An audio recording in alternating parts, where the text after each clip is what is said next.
Hai teman-teman, di sini saya akan membawakan sebuah materi dari mata kuliah Geometri Euclid dan Non-Euclid.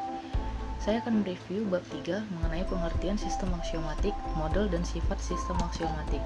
Dengan saya sendiri, Stefani Melisa Siahaan, dengan NIM 41733111101 dari kelas Matematika di KEF 2017. Pada sistem aksiomatik, saya akan membawakan pertama kalinya pengertian, model, dan sifat-sifat sistem aksiomatik. Mari kita lihat yang pertama, pengertian sistem aksiomatik. Sebuah sistem aksiomatik dibentuk melalui metode aksiomatis, di mana metode aksiomatis adalah suatu prosedur untuk menunjukkan atau membuktikan sesuatu, yaitu salah satu contohnya itu membuktikan teorema, yang dilakukan melalui pengamatan, penelitian, trial and error, atau kesalahan dalam uji coba yang dilakukan secara benar. Suatu sistem aksiomatik disusun melalui urutan, pengertian, dan penjabaran yang logis. Maka sistem aksiomatik merupakan sistem yang memuat suatu himpunan yang terdiri dari istilah-istilah yang tidak terdefinisikan atau primitif, namun memiliki arti yang bergantung kepada interpretasi si pembaca, dan juga mengandung pernyataan yang tidak perlu dibuktikan. Sistem aksiomatik berbeda dengan aksioma, postulat, definisi, dan teorema. Aksioma membentuk teorema, atau teorema dibuktikan oleh aksioma-aksioma yang sebelumnya, atau teorema yang pertama. Dan kita tahu bahwa aksioma ialah suatu pernyataan yang sudah diketahui kebenarannya tanpa harus dibuktikan. Sementara teorema ialah suatu pernyataan yang secara logika dan harus dibuktikan. Untuk contoh aksioma, aksioma yang pertama ialah melalui dua buah titik yang berbeda dapat dibentuk tepat satu garis lurus. Aksioma yang kedua, melalui sebuah titik di luar garis hanya dapat dibuat tepat satu garis yang sejajar dengan garis tersebut. Maka untuk teoremanya yang harus kita buktikan ialah jika sebuah garis memotong salah satu dari dua garis yang sejajar, maka garis itu juga akan memotong garis yang kedua. Kita lihat dari aksioma yang pertama. Melalui dua buah titik yang berbeda dapat dibentuk tepat satu garis lurus. Dari dua buah titik kita bentuk satu garis lurus itu yang kita namain garis A. Kita masuk ke aksioma yang kedua. Melalui sebuah titik di luar garis yang hanya dapat dibuat tepat satu garis yang sejajar dengan garis tersebut. Nah, titik di luar garis A kita namai dia titik P. Titik P membuat garis sejajar dengan garis A dengan kita namain garis tersebut garis B. Oke.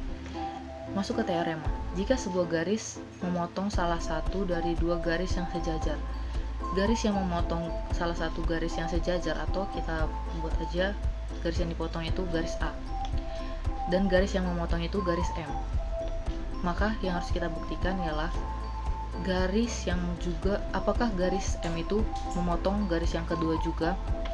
Oke. Untuk pembuktiannya, maka jika garis M, kita membuat pengandaian. Jika garis M tidak memotong garis B, berarti garis M sejajar dengan garis B. Oke. Akibatnya, melalui titik Q, maka dibuat garis, yaitu garis A dan M yang sejajar dengan B. Nah, pernyataan itu atau pengandaian jika M tidak memotong garis B itu tidak sesuai dengan aksioma yang kedua atau bertentangan dengan aksioma kedua. Jadi, garis M tidak sejajar dengan garis B, melainkan garis M memotong garis B. Maka terbukti teorema yang pertama, yaitu jika sebuah garis memotong salah satu dari dua garis yang sejajar, maka garis itu juga akan memotong garis yang kedua. Oke. Macam-macam sistem aksioma. Salah satu yang pertama, istilah tak terdefinisi. Istilah tak terdefinisi ini ialah istilah dasar yang digunakan untuk membangun istilah lain. Contohnya seperti himpunan, titik, garis, dan bidang. Yang kedua, istilah terdefinisi. Istilah terdefinisi yaitu istilah yang digunakan dalam sistem, bukan istilah dasar, dan dirumuskan dari istilah dasar sehingga mempunyai arti tertentu dalam perumusannya. Aksioma atau postulat. Tadi yang sebelumnya yang saya paparkan, aksioma ialah sebuah pernyataan yang sudah diketahui benar dan tanpa harus dibuktikan. Nah, aksioma hanya memuat istilah dasar dan istilah terdefinisi, tidak berdiri sendiri dan sudah diuji kebenarannya.